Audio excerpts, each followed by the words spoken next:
As I make myself reflect on my goals and plans, those voices in the streams become clearer, and everything starts to make more sense. Rover, perhaps you can give it a try.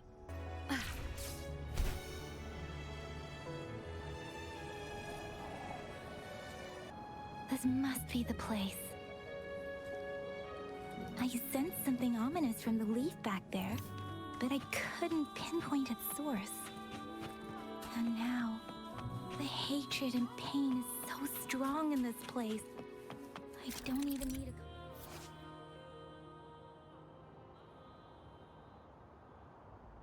concentrate to feel it. Rover, something terrible must have happened here. We have to be cautious. This is a tacit field. Let's take out those tacit discords first.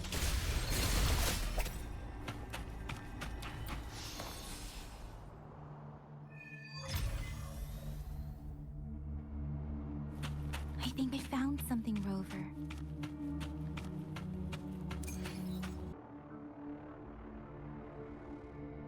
Watch out!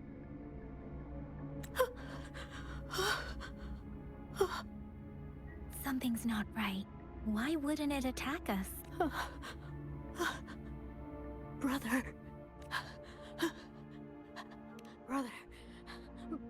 Brother. Help! Help! It seems to only repeat these lines. This is not a common tacit discord. Tacit discords attack other living beings because they need to feed on those frequencies to make themselves whole again. When frequencies are scattered and recombined, a new tacit discord is born. This one probably devoured the frequencies of humans, turning the last bits of a human's consciousness into such monotonous mumbles. Are these words the last cries of someone innocent? Who is behind this twisted plot?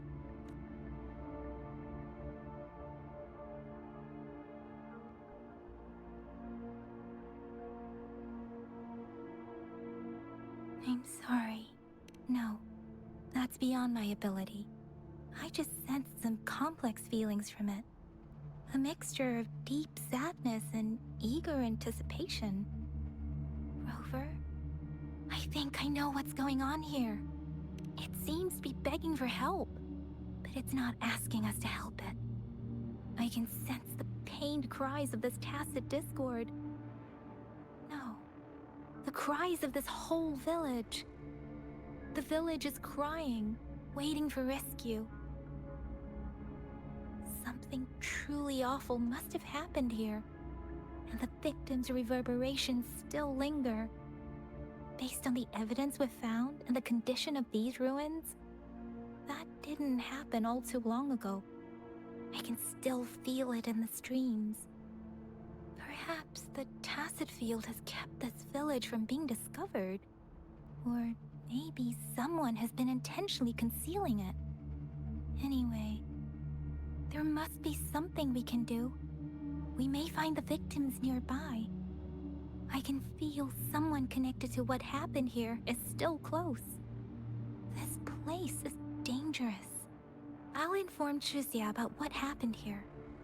Can we continue our search before the official investigators arrive? Sorry, I know it doesn't sound very convincing.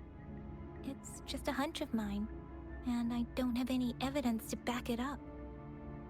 Thank you, Rover. Please stay vigilant. As for the little one here, let's leave it be.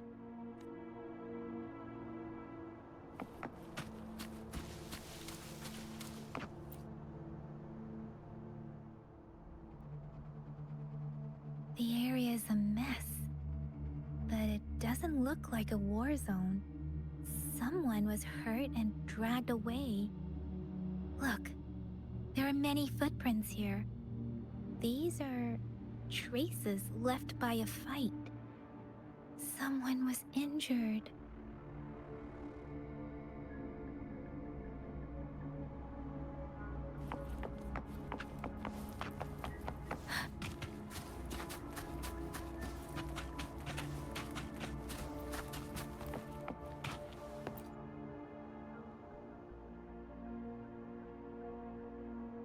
ritualistic wooden plaques.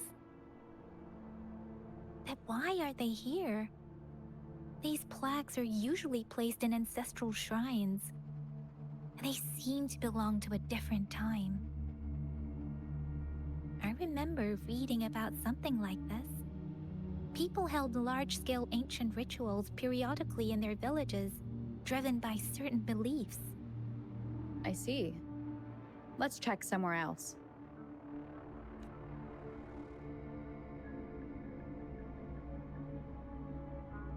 These cards. Ah, I see. The Fraxidus is likely behind it all. The Fraxidus? Yes. I don't know much about the Fraxidus, but as an outrider, I've worked on related cases. It's a group of extremists obsessed with fusing humans with tacit discords. They've caused terror attacks of various scales around the world. Fusing humans and tacit discords. We've seen signs of their presence in Jinzhou, left by lower-ranked members called artificers. Above the artificers are the overseers, leaders with eerie abilities and unknown intentions. They pose a far bigger threat. No one knows their true intentions. Some members speak of world destruction, while others claim they seek eternal power. And there is one particularly insane overseer. He's crazy even by Fraxidus standards. A man who sees no order and revels in destruction. I've seen similar cards in the physical evidence file of the Fraxidus-related cases. They belong to this one overseer I'm talking about. They call him Scar. If he's responsible for what happened to these villagers, who knows what kind of cruel and twisted atrocities he's capable of.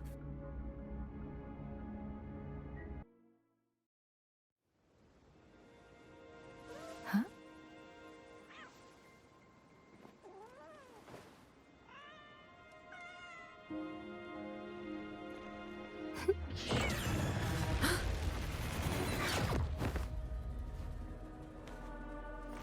Guess you won't need my self-introduction. Oh, I spent so much time on it.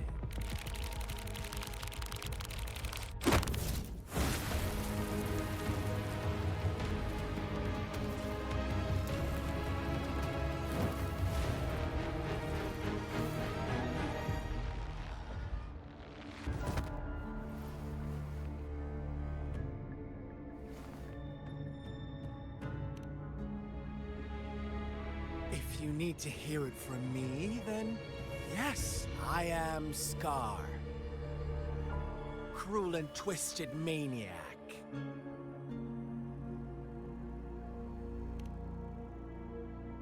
We deserve a meeting free of such disturbances, don't you agree? The girl, she's gonna sway your judgment.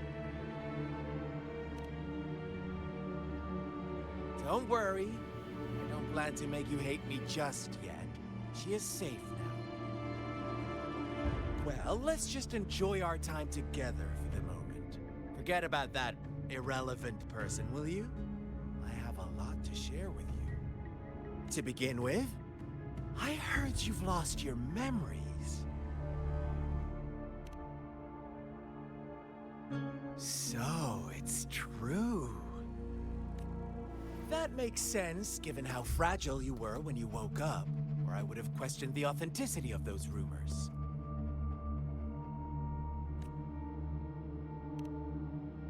So you noticed. Oh, I am flattered. No need to be so on edge. By now, you should have realized I'm just one of the onlookers. But out of all the onlookers, I'm the only one who came forward to meet you with absolute honesty. Before you knew anything about this world, you were already the center of conflict. You are the unknown variable we've been waiting for. Forces have been fighting for possession over you. From the moment you opened your eyes, everyone you've met, including that girl you care so much about, they all knew how valuable you are. The world is a cruel place. You are a living, breathing person, but you're just a pawn to many. That's why I'm here, because I see you as a dear friend, and I want to tell you the truth. I am so sorry for everything you're about to face. But truth hurts sometimes.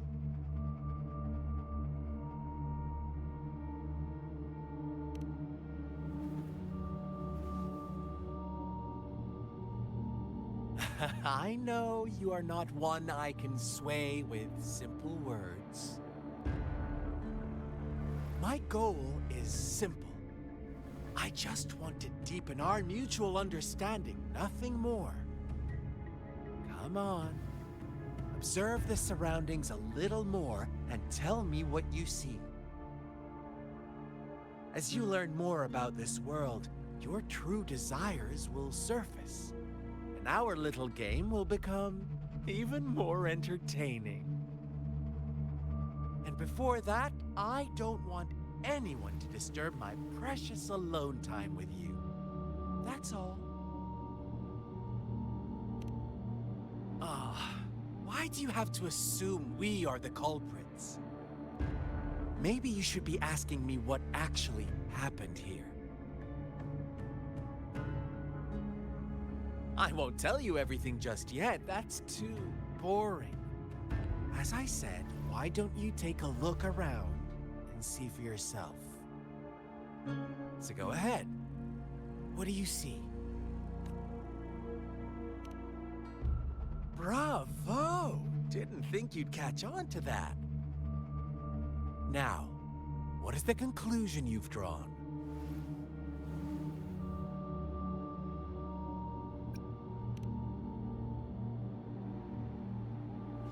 I see you don't really trust those villagers. So they were right about you. You are indeed quite exceptional. I like it. Your keen observation, precise judgment, and accurate understanding of human nature. Let me give you a couple more tips. The truth is far more complicated than you think. First, who are the players in our tale? An innocent girl, a revered leader, and a flock of simple villagers. Next, what makes up our main plot? False devotion, fleeting kindness, collective deceit, senseless killings, and the one vulnerable soul pushed onto a path of destruction by the masses. Now, Rover, the story is yours to spin. I'm eager to hear your version after you've learned more. Our story begins here. Once upon a time, in a peaceful village, lived a flock of carefree lambs. In the day, they toiled for food. And when evening fell, they sought refuge from the looming threat of wolves. Fables. Stories told and retold through the ages. The ancient art of conveying hidden truths through fiction. But they always draw from real life, don't they? The same story gets told by many. And whatever you learn from it is just one of countless different interpretations. Like us now, caught in a carefully crafted plotline, a scheme I had no hand in. This village marks the beginning of my story with Jinzhou. So that magistrate led you here to meet me. Such a clever move on her part.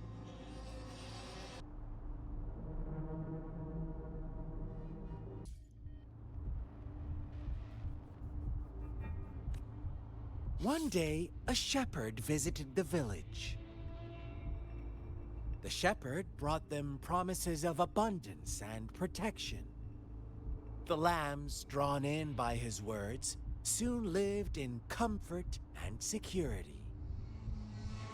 Nope, quite the opposite. The shepherd's arrival is only the beginning. With a wave of his hand, the shepherd could grant their every wish. His flock obeyed, bowing their heads, pleading for better food and shelter. They no longer had to struggle for survival, as their once meager lives were replaced with endless luxury. The flock worshipped their shepherd-turned-god, praising him and holding him in the highest regard. What's wrong? Does my story make you uncomfortable? Imagine you were one of those lambs, facing irresistible temptation and pressure from your peers. Wouldn't you bow down and beg for food from your master? Oh, so we agree already.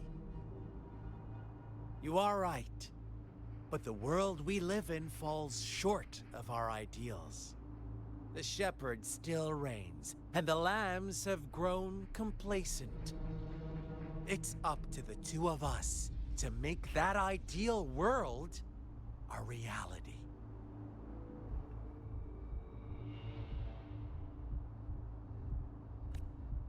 The lambs reveled in endless bonfire parties, celebrating their new god every night, except the one little black lamb. As each night passed, it was the only one to notice how its flock was dwindling away. Rover, do you think someone would give you what you want without taking anything from you?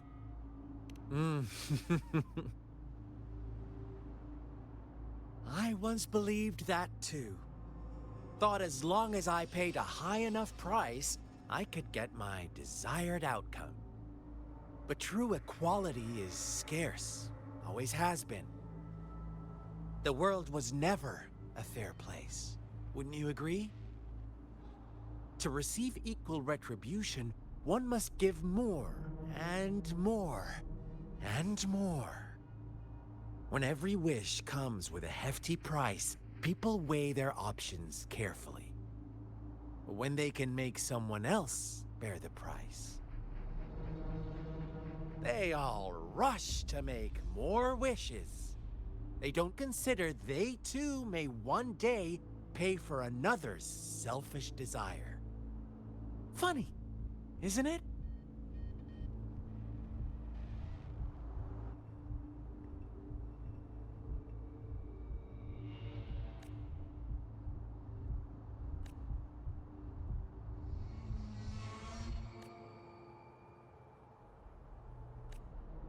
Later, the shepherd openly blamed the black lamb for the flock's decline.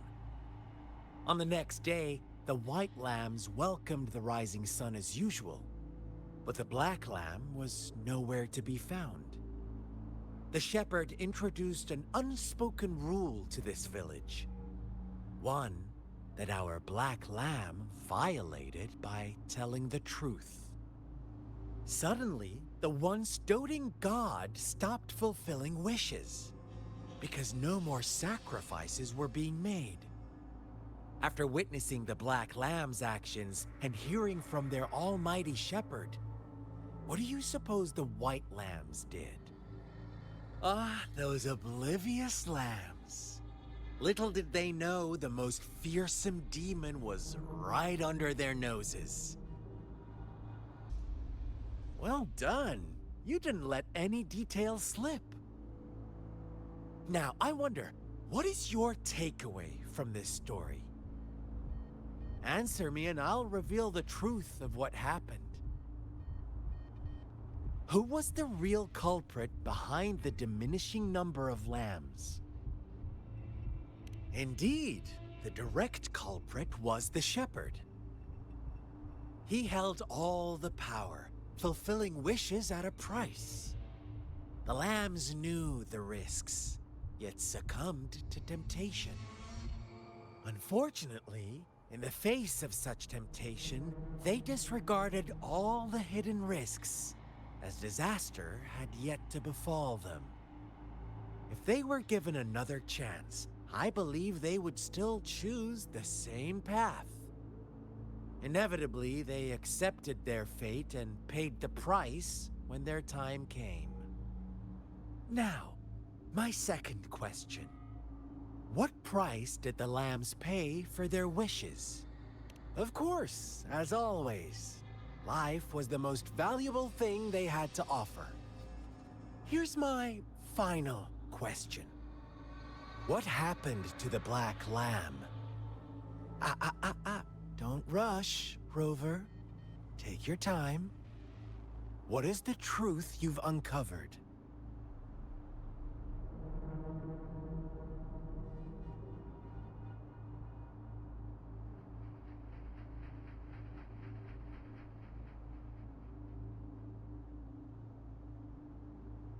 The shepherd was granting wishes by sacrificing the lives of lambs. The flock found out the truth, but chose to be his accomplices, and they willingly offered the black lamb as another sacrifice. That's right!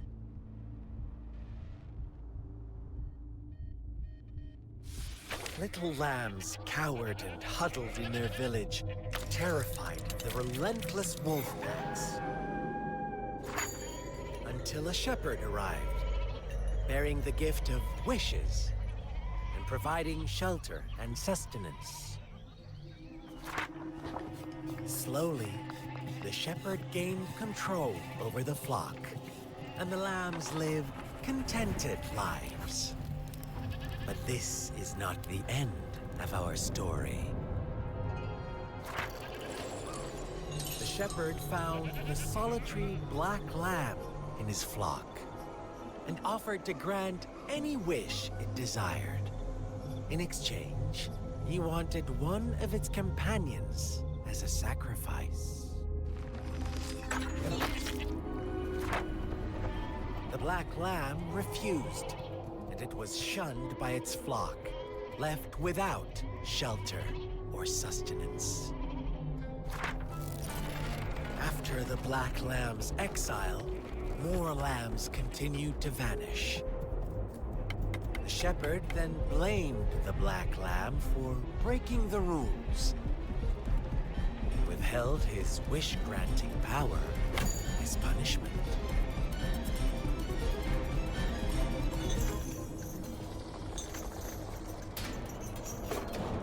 From the very beginning, the lambs knew the risk of making wishes.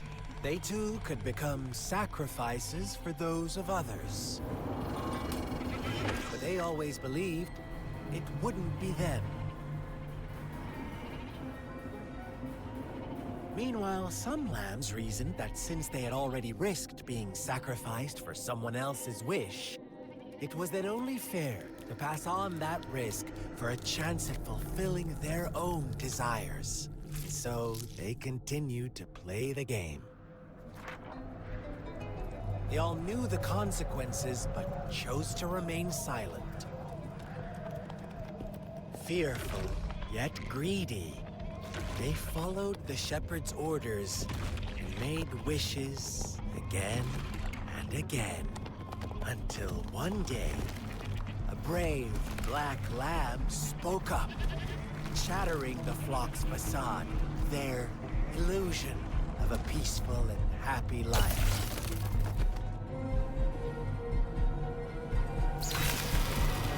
Black lamb got in their way, and that of the shepherd's greedy pursuit, sparking hatred in their hearts.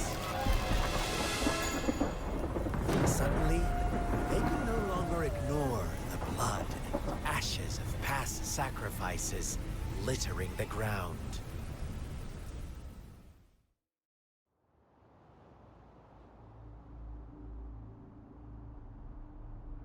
How do you like my story, Rover? What really happened here? I suppose you already have it figured out? The black lamb who rebelled against the rules, and the white lambs who succumbed to their greed. The innocent maidens sacrificed, and the villagers who turned on each other in a ruthless frenzy. They had it coming. All the shepherd had to do was execute the rebel. That's how he kept the flock in check and maintained the status quo. Fun answer, but no. Not even close. I was never the shepherd. Never will be. You and I, we are the black lamb. The one who breaks the rules. Interesting, Rover. I'm liking you more and more. Well then, let's see if this black lamb is going to end up like you say.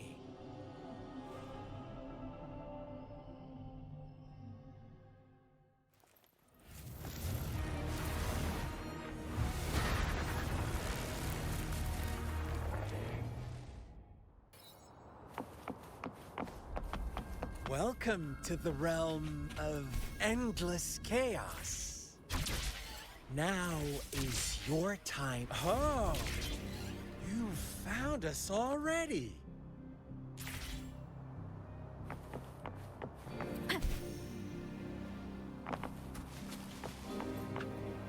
Shake and shiver, blink an eye. A flock of lambs comes passing by. Fleece of white, black, and red. Who's the sweetest one ahead? Watch out, my dear. Your pioneers are lying at your feet. Don't look back. Join them on this don't rush. One slip and you'll shatter to pieces. Such speed. Such brutality. Can't you see? We are kindred spirits after all.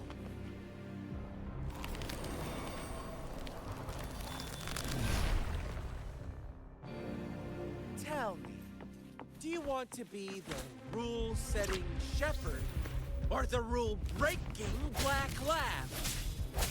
If a sane person manages to survive in a realm of lunatics, would you call them the last one of reason or the sole apostle? Think about it. The shepherd is not the preordained embodiment of truth. Once he is gone for good, the black lamb can reclaim the trust of its herd. Then, eventually, there will be none left to be victims or oppressors! The hour is upon us. Rover! Rover? Rover!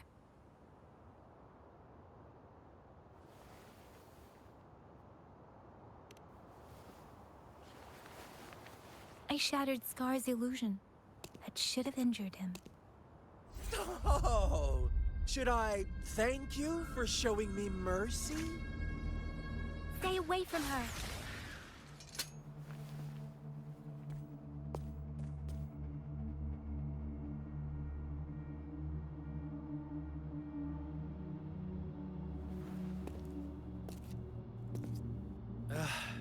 Didn't you promise to leave me some alone time with Rover?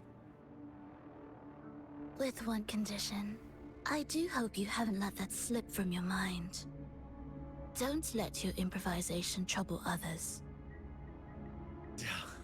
Look at you, rushing in to protect your precious, perfect movement. No worries. I know all the do's and don'ts. I don't need you to tell me what to do. Rover, it seems our happy little date must come to an end.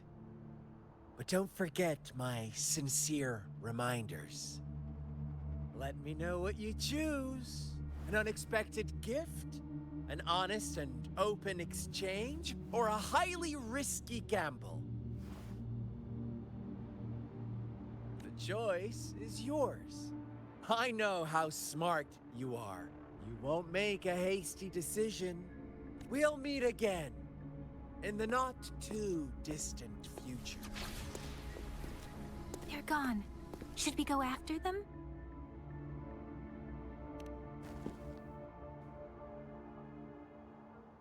Scar's resonance abilities appear to involve teleportation and the manipulation of space.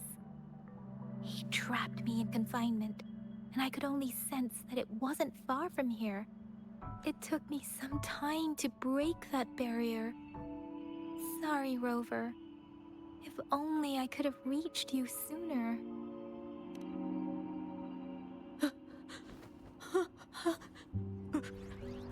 Brother. Brother. Huh? Why are you here, little one?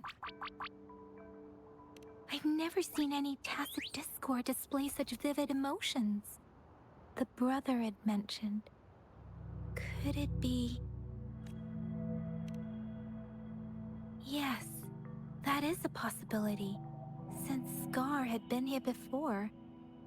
Let's talk about it later. Rover, can you fill me in on what happened? It seems all the tragedies in Tea Tree Village were linked to that ritual. Making up stories based on real life to support his twisted beliefs? That does sound like something he might do. We cannot take his words for granted. Now, we must locate where the ritual took place and see for ourselves.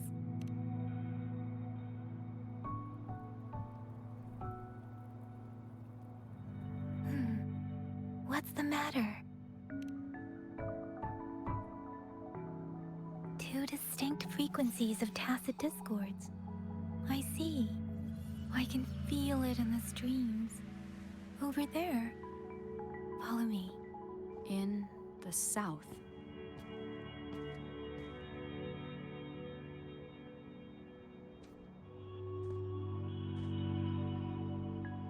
They are unharmed, please rest assured. As you anticipated, Scar did not try to kill them. Yes, I stayed out of it like you asked. Is everything all right on your end? Please be sure to stay safe, my lady. It's the missing half.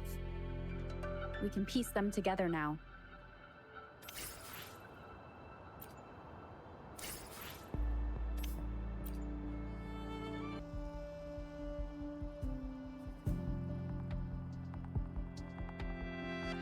Look, the water is going down.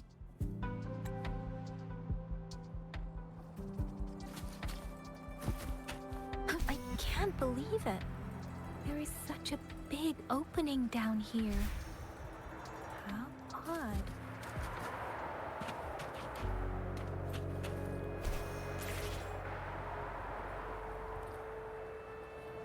This should have been soaked in water, but everything is dry here. Even the vegetation is thriving. Did Scar do this? Given his powers, it doesn't seem too hard for him. That tree. It's stunning. It's almost eerily enchanting. Please, save us.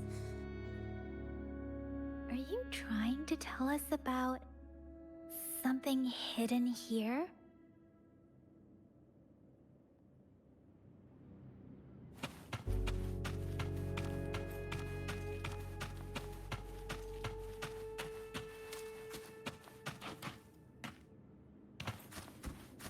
Where did it go?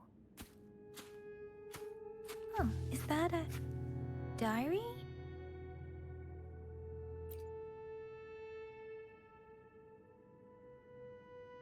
June 19. Today, a strange man came to our village. He said I can call him my brother, if I don't mind. He was really friendly, but for some reason, he felt different from the people in my village. He seemed to know a lot about me, and he even said we were of the same kind. He told me a really strange fairy tale. The ending of the fairy tale was kind of scary, but reality was even scarier, he said. He then asked, "What would you do if you were the little black lamb?" Before I could think of a reply, he had already left with a cryptic "see you next time." I told Father about it, but he said no one like that had ever visited our village. Who could he be? July 20.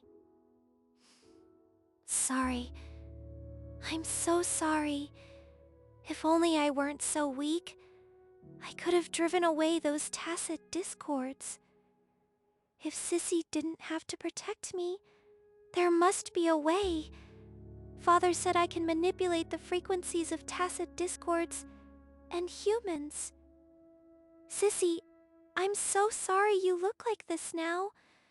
It is only temporary. I'll do everything I can to return you to what you were before. I know you can still hear me. Father promised me. He'll surely find a way to help. December 17. It's been 3 months since that incident.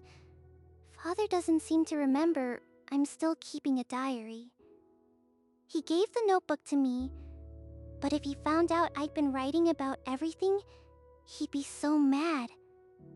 He orders me to do what he says and use my powers to recombine frequencies of tacit discords.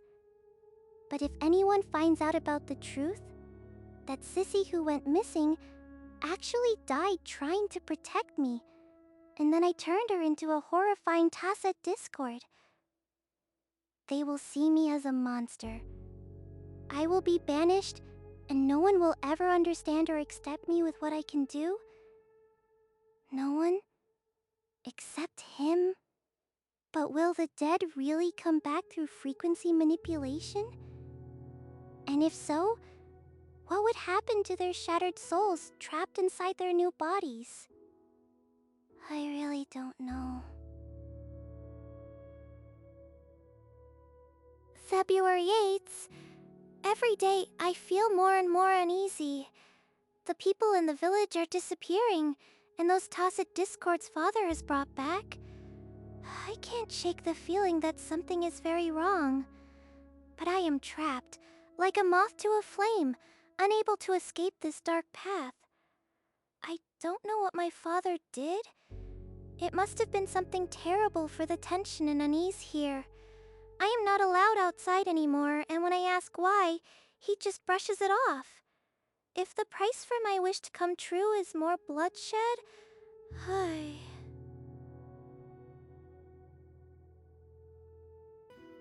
The villagers have surrounded our house. They must have learned about it all. The murderer. Is that what they call me now? Or perhaps my father too? At this point, what difference does it make? After all that has happened, can someone come and save me? If I must pay the price for Kichi village, if there is a god, I hope they can save my village. It seems you're the luckier one.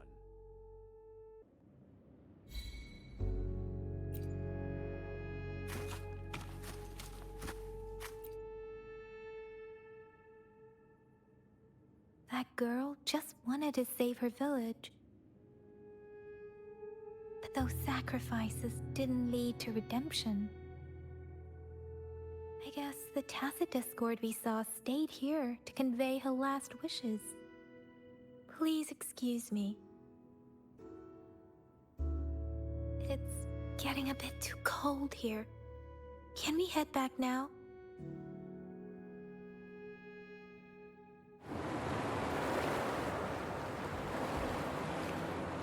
Sorry, Rover. I didn't feel comfortable down there. The air was heavy in that place, without any wind to speak of. But I could still feel so many emotions and desperate cries for help. I couldn't handle it. The villagers were a complex mix of emotions. Hope, resentment, and despair.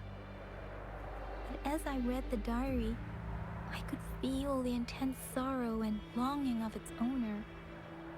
What was the diary's owner longing for? Was it the peaceful life she once had? Or did she miss her only family? The person who pushed her towards such a tragic end? My apologies. I got lost in thoughts again. I wish I could say such tragedies won't happen again. But I still lack the confidence to make that claim. It was tragedies like this that made me want to become an outrider. To become someone with the strength to stop them from ever happening again. I cannot stop the lament, but at least I should do everything in my power to help those affected by it. Really? Thank you, Rover. Dwelling on it won't do us any good. Let's go. I'll compile a report on what happened here and send it in along with the clues we've gathered. Yes, let's go back. Together,